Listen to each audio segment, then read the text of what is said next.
सबैजनालाई फेरि पनि उद्धारकर्ता येशू प्रभुको नाउँमा आजको यस नेपाली बाइबल सर्वे क्लासमा म स्वागत गर्न चाहन्छु। अनि यहाँहरू सबैजनालाई जय मसीह। आजको सुन्दर यो समय प्रभुले हामीलाई जुटाउनु भयो। प्रभुको नामको महिमा भएको होस्। आउनुहोस् हामी आज पनि यो क्लासमा अगाडि बढ्नेछौँ। अनि आज हामी भाग 48 एपिसोडमा हामी पुगिसकेका छौँ। परमेश्वरले यहाँसम्म हामीलाई डोर्याउनु भयो, उहाँलाई धन्यवाद दिउँ र आउनुहोस् आजको क्लासको निम्ति पनि प्रार्थना गरौँ। प्रभु, हामी तपाईँको चरणमा आउँदछौँ। तपाईँ हाम्रो अति नै असल मित्र हुनुहुन्छ, जसले हाम्रो मनभित्रको र हाम्रो बाहिरी सबै कुराहरूलाई तपाईँ जान्नुहुन्छ र तपाईँ जान्नु मात्र हुन्न तर सङ्कष्टमा अब प्रभु सहायताको समयमा अप्ठ्यारो परिस्थितिमा तपाईँ हामीलाई साथ पनि दिनुहुन्छ। यसको लागि धन्यवाद दिन्छौँ। आज प्रभु विशेष गरी यो प्रभु क्लासमा हामी आएका छौँ। प्रभु, यो बाइबल सर्वे क्लासलाई तपाईँकै हातमा राख्दछौँ। सिक्नुपर्ने कुरा, बुझ्नुपर्ने कुरा तपाईँले हामीलाई दिन खोज्नुभएको कुराहरू हामी लिन सकौँ। हामीलाई तयार गर्नुहोस्। हाम्रो समझ शक्तिलाई, भित्री मनलाई तपाईँले उघारिदिनुहोस् ताकि तपाईँको वचन हामीभित्र प्रवेश गर्न सकोस्। कठोरतालाई, अविश्वासलाई, शङ्का, हर प्रकारको आलस्यपनको कुराहरूलाई, सबै बाधाका कुराहरूलाई यीशुको नाउँमा हामी सील गर्दछौँ। तपाईँ प्रभुको वचन प्रभु तपाईँको जनहरूमा पुग्नको लागि तपाईँले कार्य गर्नुहोस्। धेरैजनाको लागि प्रभु आशिषको कारण हुन सकोस्, टर्निङ पोइन्ट हुन सकोस्। सबै महिमा र आदर तपाईँलाई दिँदछौँ। अगाडिको रहल भागलाई तपाईँको हातमा दिँदै माग्दछौँ ख्रीष्ट येशूको नाउँमा, आमेन। आउनुहोस् हामी अगाडि बढ्नेछौँ। हामीले हेर्दै थियौँ राजा सोलोमनको विषयमा र पहिलो राजाको पुस्तकमा भएका उनका जीवनसँग सम्बन्धित घटनाहरूलाई हामी हेर्दै थियौँ। अनि राजा सोलोमनकै जीवनमा आधारित भइकन हामी अगाडि बढ्ने क्रममा पहिलो राजाको पुस्तकलाई हामी यहीँ रोक्दै हामी याद गर्नुहोस् 11 अध्यायसम्म छौँ। 12 अध्यायदेखि हामी फेरि अर्को विषयमा प्रवेश गर्नेछौँ। अनि सोलोमनको जीवनकालसँग सम्बन्धित अरू कुराहरू हेर्ने क्रममा हामी आज हितोपदेशको पुस्तकलाई हेर्नेछौँ। त्यसकारण पुस्तकहरू हामी कतिचोटि तलमाथि हुन्छ, जम्प गर्छौँ।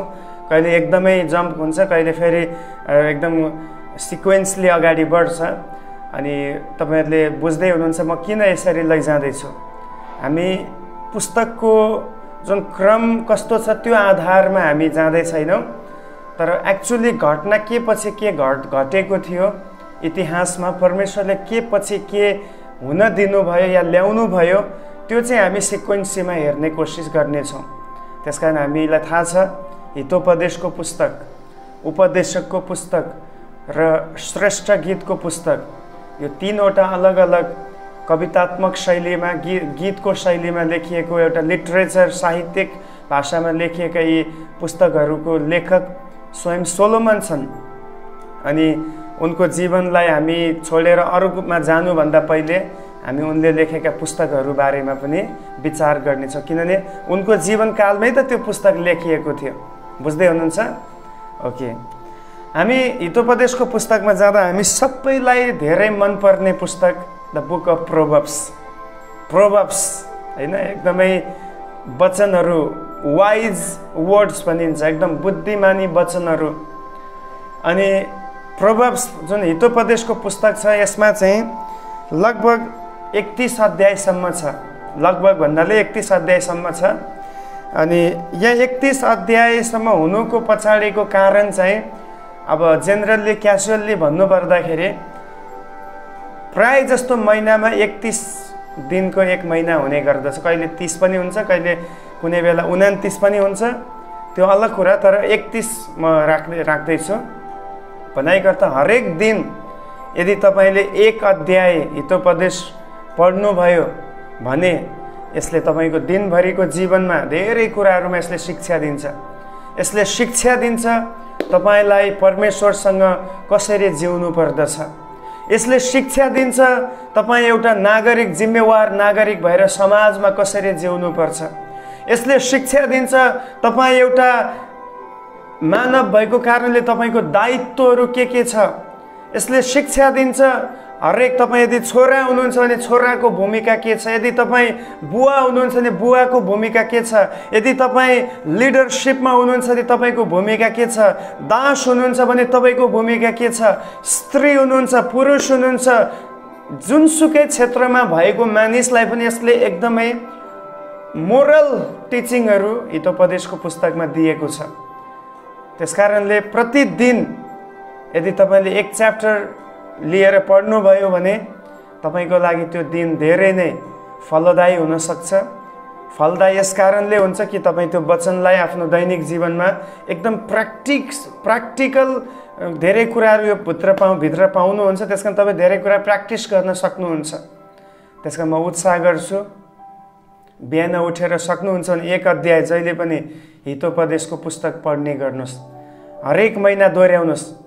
दोहोऱ्याउँदै जाने क्रममा प्रति महिना तपाईं यति तपाईं अवेयर हुनुहुन्छ, यति तपाईं संवेदनशील, यति बुद्धिमानी हुनुहुन्छ किन परमेश्वरको वचनले हामीलाई बुद्धि, ज्ञान हर क्षेत्रमा हामीलाई एकदमै फिट गर्नलाई सहायता गर्दछ।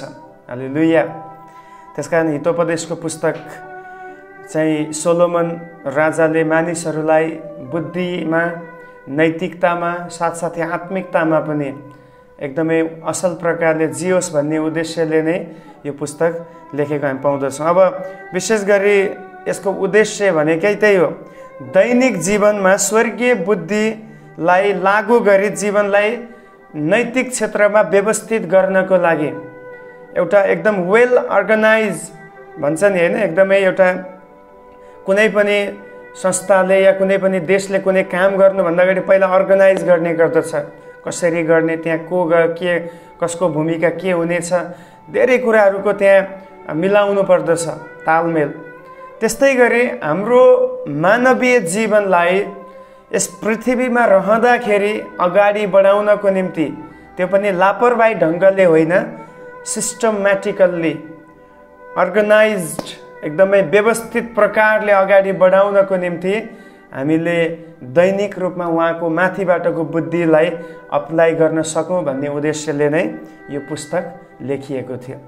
एक दुईवटा पदहरू हामी पढौँ। एक अध्यायको 2 र 3 पदमा यो पुस्तक लेखिनुको उद्देश्य बताएको छ। 2 र 3 पद, एक अध्यायको 2 र 3 पदमा हेर्नुहोस् है, 1 देखि नै पढ्नेछु ताकि अझै कन्टेक्स्ट बुझ्न सकौँ। दाउदका छोरा इस्राएलका राजा सोलोमनका हितोपदेश, जसद्वारा, हेर्नुहोस्, जसद्वारा भनेपछि अब यहाँ चाहिँ यसको कारण, वाइ इट हैज रिटन, किन यो लेखियो त्यो यहाँ आउँदैछ। जसद्वारा मानिसहरूले बुद्धि, तपाईँले बाइबल छ भने त्यहाँ मार्क गर्नु होला। हितोपदेशको पुस्तकको उद्देश्य के हो, लेखिनुको उद्देश्य लेखिएको छ। यो पुस्तकले मानिसहरूलाई पहिलो चाहिँ बुद्धि र अनुशासन प्राप्त गर्नेछन्। हेर्नुहोस्, अघि मैले तपाईँलाई भने नि, यदि दिनहुँ तपाईँ एक अध्याय पढ्दै जानुहुन्छ, महिनाभरि तपाईँ बुद्धि पनि तपाईँले प्राप्त गर्नुहुन्छ र साथसाथै तपाईँको लाइफ एकदमै अनुशासित हुँदै जान्छ, एउटा डिसिप्लिन्ड लाइफ बन्नेछ। If you follow the book of proverbs. अन्तर्दृष्टिका कुराहरू बुझ्नेछन्। अन्तर्दृष्टिका कुराहरू, अन्तर्दृष्टि भन्नाले बाह्य दृष्टिले देख्ने भन्दा पनि अर्को कति कुरा छ जो चाहिँ भित्रको दृष्टिकोणले देख्दछ। भित्र जुन आँखा हामीभित्र छ, जुन सचेतना छ, जुन कन्सियस छ, त्यसले देख्ने कुरा छ। अनि जब यो पुस्तक पढ्दछौँ यसले हामीलाई हाम्रो भित्री आँखालाई पनि खोल्ने गर्दछ। हालेलुया। म त एकदमै इन्करेज गर्छु युथहरूलाई, स्टुडेन्ट्सहरूलाई, तपाईले बाइबलमा अरू त पढ्नुपर्छ नि, तर तपाईले यसलाई बढी पढ्नुभयो भने तपाईको करियरमा धेरै कुरामा तपाईले सफलता र तपाईले एउटा अगाडि बढ्नलाई, फरवर्ड हुनलाई, अगाडि बढ्दै जानलाई तपाईँले सहायता पाउनुहुनेछ। त्यसकारण यो तीनटा कुरा, एउटा चाहिँ बुद्धि यसबाट प्राप्त हुने रहेछ, दोस्रो यसले अनुशासन सिकाउँछ। धेरै कुराको अनुशासन छ यहाँभित्र, कसरी खानुपर्छ, कसरी बोल्नुपर्छ, कस्तो कुराहरू हेर्नुपर्छ, कहाँ जानुपर्छ, कस्तो सङ्गत बनाउनुपर्छ, हजारौँ कुराहरूको अनुशासनको बारेमा पुस्तकमा सिकाइएको छ।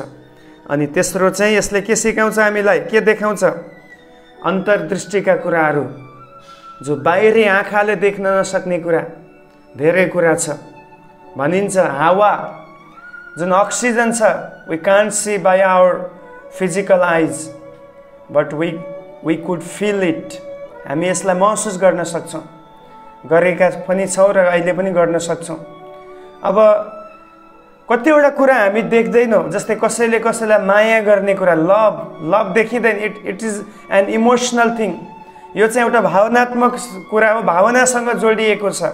यसलाई हामी भित्री अन्तर्दृष्टिको आँखाले, भित्री आँखाले मात्र यसलाई हामी हेर्न सक्दछौँ।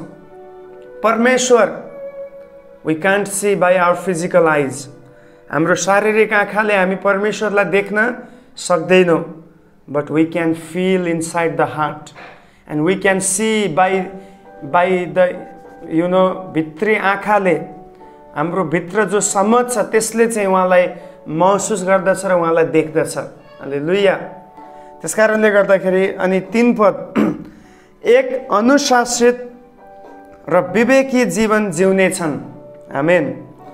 अब तपाईँले देख्नुभयो यो पुस्तक लेखिनुको उद्देश्य नै 2 र 3 पदमा बताइएको छ। बुद्धि, अनुशासन र अन्तर्दृष्टिका कुराहरू यसले हामीलाई सिकाउनेछ, देखाउनेछ, बुझाउनेछ र साथसाथै एक बुद्धिमानी र अनुशासित विवेकी भएर जिउनलाई यसले हामीलाई सहायता गर्नेछ। याद गर्नुहोस्, यदि पुरा विश्वले नै, संसारमा भएका सबै मानिसले नै यदि यो पुस्तकलाई अप्लाई गर्यो भने उनीहरूको जीवन कति फलदायी हुनेछ र समाज कति शान्तमा बढ्नेछ। मानिसहरू आज जति पनि गलत काम गर्दैछन्, यी सबै गलत काम गर्नुको पछाडिको कुरा हो उनीहरूको लापरवाही जीवन, अनुशासनहीन जीवन, डर र भय मुक्तको जीवन। तर यदि मानिसले परमेश्वरको वचनलाई अप्लाई गरेर, प्रभुलाई आदर गरेर जिउँदछ भने त्यहाँ क्राइम हुने छैन। हालेलुया। त्यहाँ कुनै प्रकारको शैतानिक कामहरू हुन पाउने छैन। एक्चुअली शैतानले डाइरेक्ट आएर आफै कतिवटा काम गर्दैन। ही युजेस पिपल। शैतानले मानिसहरूलाई चलाउँछ, मानिसहरूलाई चोरी गर्न लगाउँछ, मानिसहरूलाई हत्या गर्न लगाउँछ, लडाइँको निम्ति उक्साउँछ। अहिले देश देशमा आतंकका कुराहरू, तनावहरू बढेको छ। किन? शैतानले उनीहरूलाई जगाएको छ। तँभन्दा म के कम, तँ यदि लड्छस् भने म पनि तयार छु। विभिन्न प्रकारको घमण्ड, आफ्नो बाहिरी शक्तिमा, हतियारमा, आफ्नो सेनामा, आफ्नो जनतामा, आफ्नो डेभलपमेन्टमा घमण्ड गरेर मानिसहरूले के गर्ने गर्दछ? लडाइँको निम्ति तयार हुने गर्दछ। अनि यो चाहिँ शैतानले उनीहरूको मनलाई उक्साइरहेको छ। तर बाइबलले के सिकाउँछ? आफूले भन्दा अरूलाई श्रेष्ठ ठान, अरूलाई आदर गर। यदि कसैले तिम्रो एउटा गाला चट्काउँछ भने अर्को गाला थापिदेऊ भन्ने कुरा बाइबलले, प्रभुले सिकाउनुहुन्छ। त्यसकारण मानिलिनुहोस्, यदि पुरा विश्वले परमेश्वरको वचन, खास गरी हितोपदेशको पुस्तकलाई पालना गर्यो भने त्यहाँ मलाई लाग्दैन क्राइम हुनेवाला छ। त्यहाँ कति राम्रो शान्तिको माहौल बन्नेछ। त्यसकारण प्रार्थना गरौँ, प्रभु मानिसहरू तपाईँको वचनलाई आफ्नो जीवनमा स्वीकार गरी अगाडि बढ्न सकुन् भनिकन आज हामीले प्रार्थना गर्नु खाँचो छ। त्यसकारण यो पुस्तक लेखिनुको उद्देश्य तपाईँले बुझ्नुभयो। अब यो पुस्तकको लेखक को हुन्? मैले अनौपचारिक रूपमा भनिसकेँ सोलोमन, तर औपचारिक रूपमा भन्नुपर्दा पनि त्यही हो, राजा सोलोमन नै यो पुस्तकको लेखक हुन्। कहाँ छ त्यो कुरा? सुरुकै 1 पदमा लेखिएको छ, दाउदका छोरा इस्राएलका राजा सोलोमनका हितोपदेशहरू। अब यहाँ चाहिँ सोलोमनको नाम आइसकेको छ। सोलोमनले चाहिँ आफ्नो नाम यहाँनिर बताइसकेको छ। त्यसकारणले गर्दाखेरि ध्यान दिनुहोस्, मोस्ट अफ द पार्ट होइन, धेरै जस्तो भागहरू चाहिँ सोलोमनले नै लेखेको छ। तर त्यसको साथसाथै दुईटा अरू लेखकहरू पनि यो पुस्तकमा थपिएको छ। उनीहरूले थोरै केही योगदान दिएको छ लेख्नको निम्ति। जस्तै उदाहरणको लागि 30 अध्याय हितोपदेश 30 को 1 पदमा पढ्यो भने याकेका छोरा आगुरका नीति वचन, हेर्नुहोस् भनेपछि यहाँ चाहिँ एउटा व्यक्तिको नाम आयो, उसको नाम आगुर। अब यहाँ चाहिँ केही हिस्सा चाहिँ, केही भाग चाहिँ आगुर भन्ने व्यक्तिले लेखेको छ। अब आगुरले लेखेको, आगुर को थियो भन्ने कुरा हामीलाई स्पष्ट थाहा छैन, तर जो पनि थियो ऊ पनि बुद्धिमान व्यक्ति थियो, प्रभुको आत्माद्वारा चलाइएको व्यक्ति थियो, प्रभुको अभिषेकमा भरपुर थियो। किन उसले लेखेको कुरा 30 अध्याय जब तपाईँ पढ्नुहुन्छ, यति असल कुराहरू लेखेको छ, यति धेरै फिलोसफी होइन, एउटा दर्शनशास्त्र त्यहाँ उसले ल्याएको छ, एकदमै डिप टिचिङ त्यहाँ दिएको हामी पाउँदछौँ। त्यसमा केही योगदान पुर्याउने व्यक्ति हो आगुर। अनि तेस्रो व्यक्ति पनि छ, बाइबलबाटै म तपाईँलाई बताउँछु। 31 अध्यायको 1 पद पढेर यहाँ लेखिएको छ, राजा लमुएलका नीति वचन जो तिनकी आमाले सिकाएकी एक ईश्वरवाणी। अब यहाँ चाहिँ तेस्रो लेखकको बारेमा बताइएको छ, उनको नाम हो लमुएल, राजा लमुएल। अब हामीलाई यो पनि थाहा छैन लमुएल कुन देशको राजा थियो, तर लमुएलको बारेमा आएको छ। जो पनि होस्, उसले पनि धेरै असल कुराहरू, एकदमै बुद्धिमानी कुराहरू, एकदम वाइजली वर्ड्सहरू उनले लेखेको हामी पाउँदछौँ। कुल मिलाएर कुरा यही छ, मूल लेखक राजा सोलोमन नै हुन्, तर दुई अरू लेखकहरूले पनि केही योगदान दिएको छ। 30 अध्यायमा आगुर भन्ने व्यक्ति लेखक छ, तर 31 अध्यायमा लमुएल, उनी चाहिँ राजा थिए भनिएको छ। सायद अरू कुनै देशको राजा हुनुपर्छ, नजिकको आसपासको इस्रायलको मित्र राष्ट्रहरूको राजा हुनुपर्छ, र उनले लेखेका कुराहरू यहाँ परमेश्वरले ल्याउन अनुमति दिनुभयो। त्यसकारण लेखकको विषयमा क्लियर भइसकेको छ।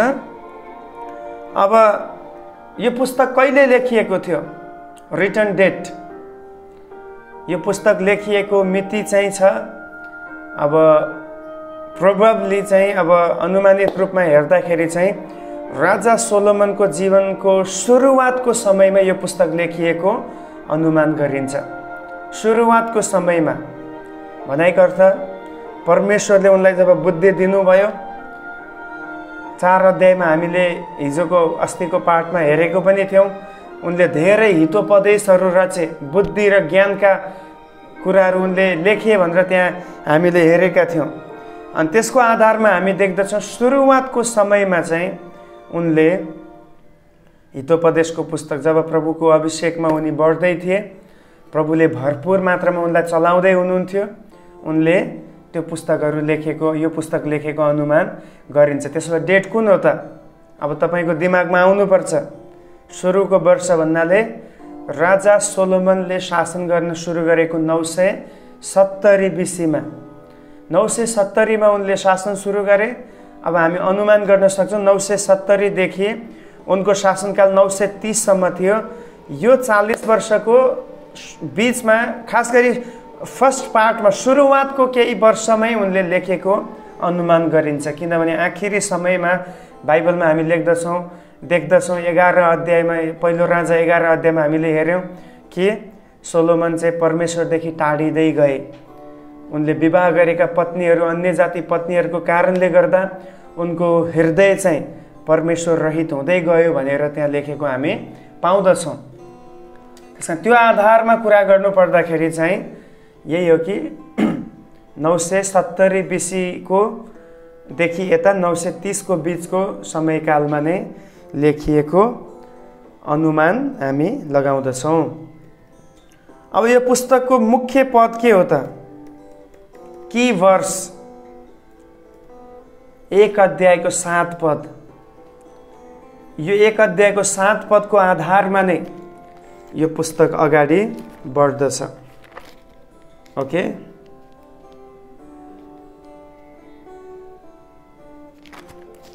पढ्नेछु म 1 अध्यायको 7 पद। धेरैले पढेको र कण्ठे भएको पद यो हो।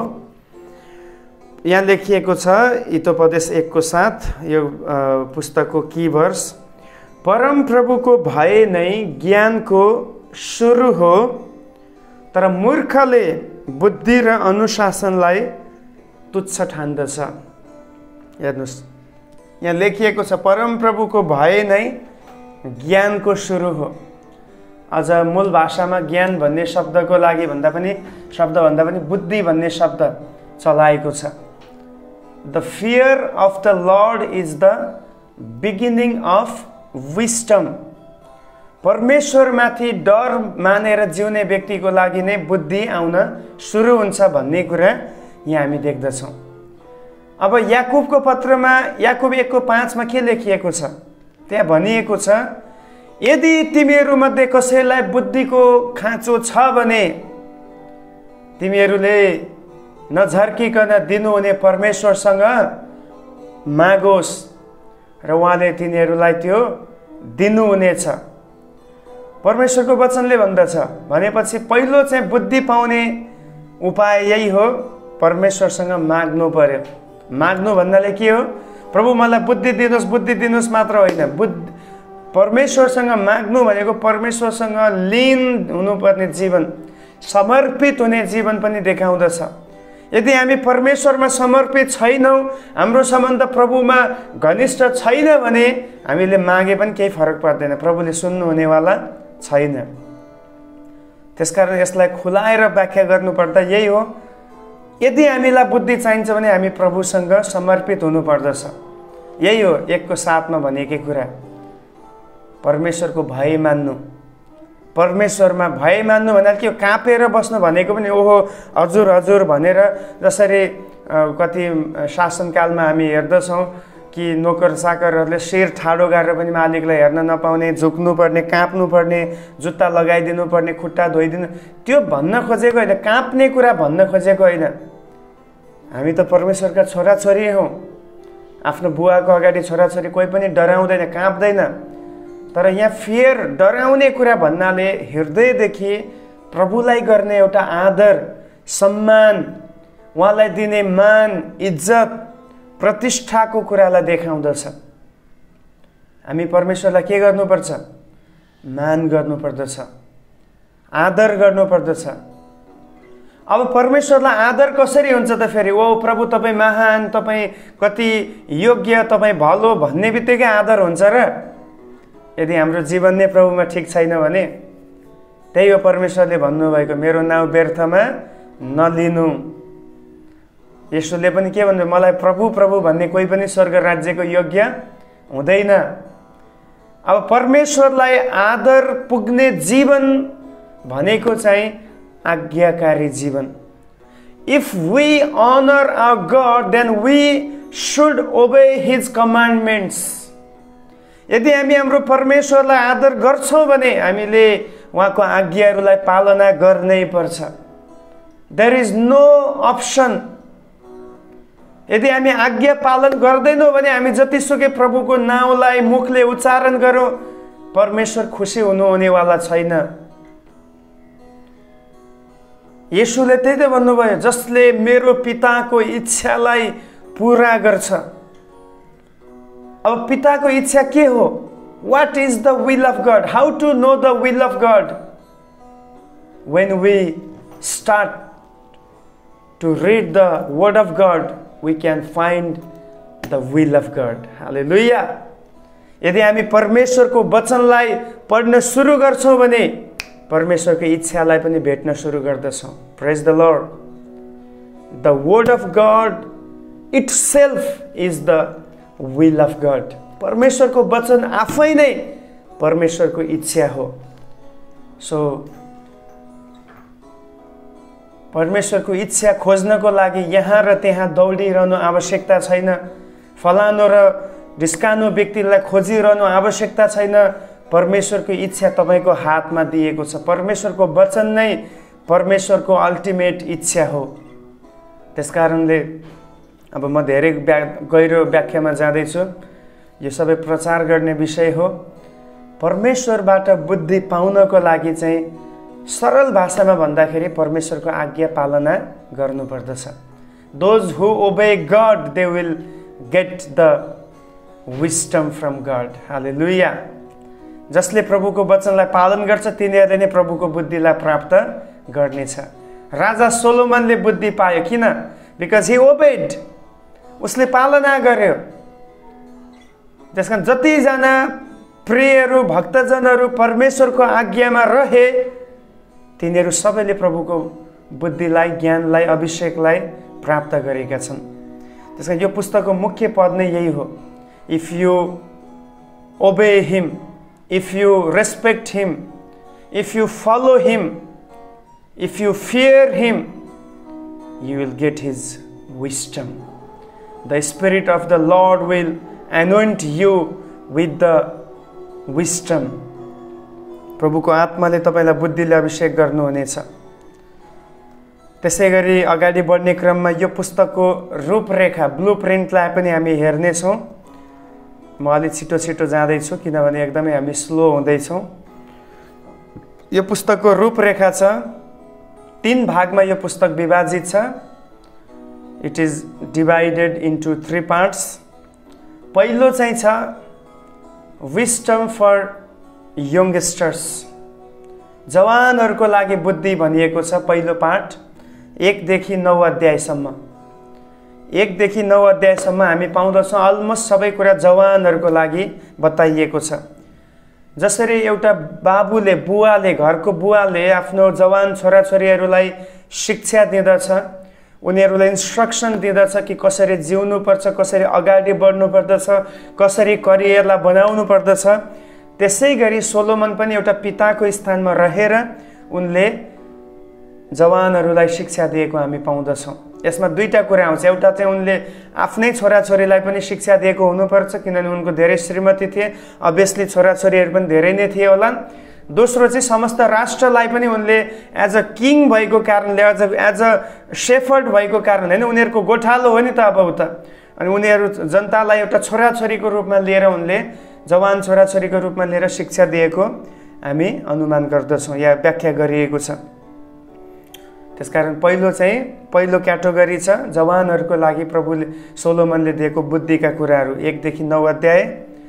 अनि यहाँ चाहिँ स्पेसिफिकली यङ समयमा, जवान अवस्थामा के कस्तो जीवनशैली हुनुपर्छ, के कस्ता परीक्षाहरू आउँछन्, के कस्तो लाइफस्टाइल हुनुपर्छ इत्यादि कुराहरू राजाले यहाँ हामी दोहोऱ्याएको पाउँदछ। तर आजको समयमा, सन्दर्भमा केवल जवानको लागि मात्र त्यो लागू छैन, हरेक व्यक्तिको लागि, हरेक एजको लागि त्यो लागू हुन्छ। किनभने एक्चुअली परीक्षा त जवानलाई मात्र आउँदैन। हामी धेरैचोटि भन्ने गर्छौँ जवान होसियार हुनुपर्छ, जवान पापमा गिर्ने सम्भावना छ, कि बुढा मान्छे चाहिँ पापमा गिर्दैन र?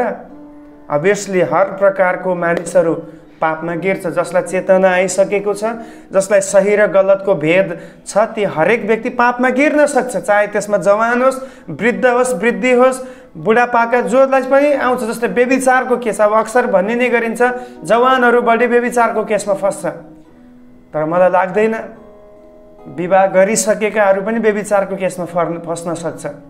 व्यभिचार भनेको कुनै शारीरिक सम्बन्ध बनाउनु मात्र व्यभिचार होइन, मनमा त्यो सोचाइहरू ल्याउनु पनि व्यभिचार हो। अनि यो हर प्रकारको व्यक्तिमा आउन सक्छ।